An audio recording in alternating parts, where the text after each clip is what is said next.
Christina Trauthwein. I'm editor-in-chief of Hotel Business. I'm at the Alice Conference in LA, and I'm here with Skylar Skikos, president of Local Framework. Welcome. Thank you.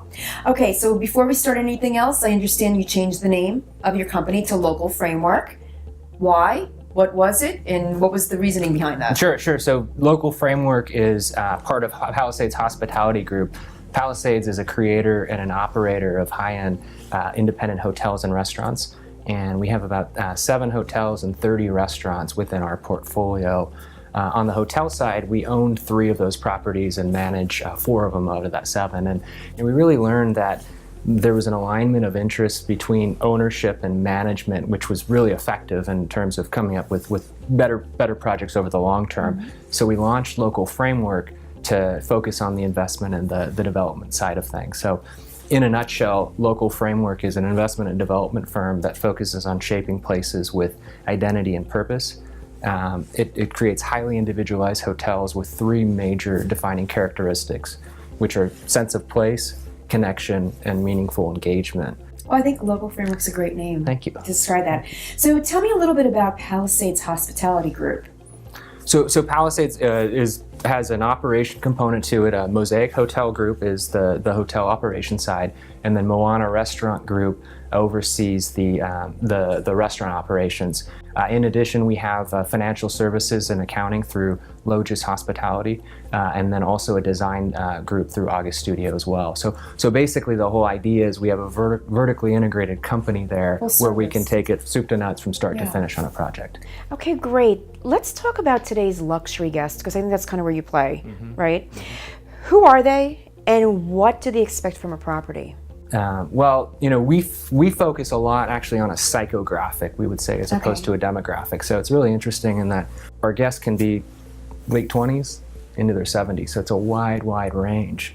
And in general, we're seeing they're very curious. They want to learn. They want to experience new things, and they want to come out and feel that they're enriched and that they've advanced themselves. So our guests are much more proactive in their experience than looking at a more passive, traditional kind of destination. And so because of that, we're very focused on our programming and our experience of what we provide to ensure that they're engaging in arts classes or whatever it may be to be a part of that experience.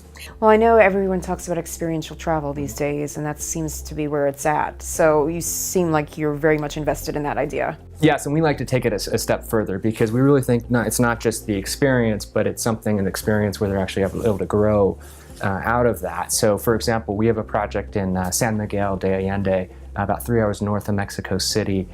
This old, great colonial town that was really preserved right out of World War II. Our site is about 10 minutes outside of downtown. It's on 1,000 acres, so it's a working farm where we're going to have around 60 to 80 hotel rooms along with a residential component. And what we're doing there is, in addition to the working farm, we're having artist space within the hotel itself where local artisans and crafts can actually do their trade there because San Miguel is such a big artistic destination. So then you have the opportunity for the guests to actually interact and be a part of workshops within the local artists there, and have that experience direct. The other thing that we're kind of playing around with is, taking a new interpretation of the Spanish immersion program where instead of that being in a class setting, can we apply it to the working farm or those artistic experiences where they're learning as they're doing and having it in a different way. And it certainly speaks to authenticity and the location, which are all very hot items right now. Right. So is F&B. So F&B has become even more key in creating the narrative for a hotel or resort. Why is establishing the right venue with the right partner really critical in that success?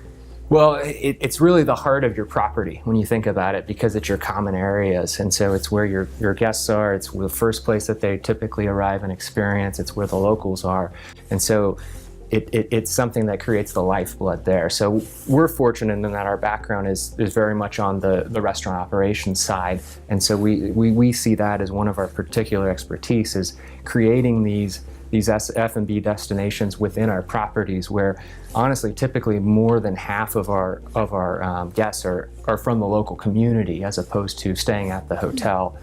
it really activates it. It makes it interesting for the guests because they feel like they're in the know and part of that experience. And then it makes it a much better profit center as well.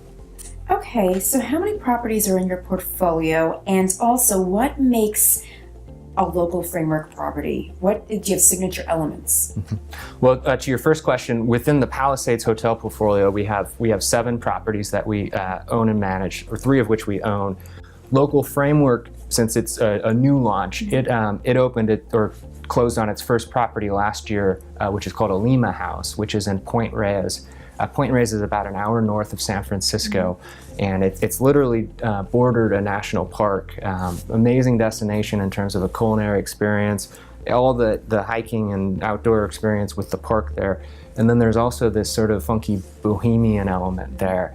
And so we're refreshing the property, we're rebranding it, there's a market and a restaurant that we're relaunching, and we're going to introduce that in the spring as the first property of Local Framework. I think that property really speaks to some of the elements that are defining characteristics of Local Framework properties, which is we really view our markets as extensions of our properties. We want our guests to be out exploring and doing and connecting with that larger market and not just being within the hotel. In general, we're drive-to destinations or some sort of proximity to a major urban area. We're not really pioneering new spaces, but it might be a new town or market that hasn't been discovered within a more established destination. Okay, great. It was great talking with you, Skylar. Thank you. Thank you so much.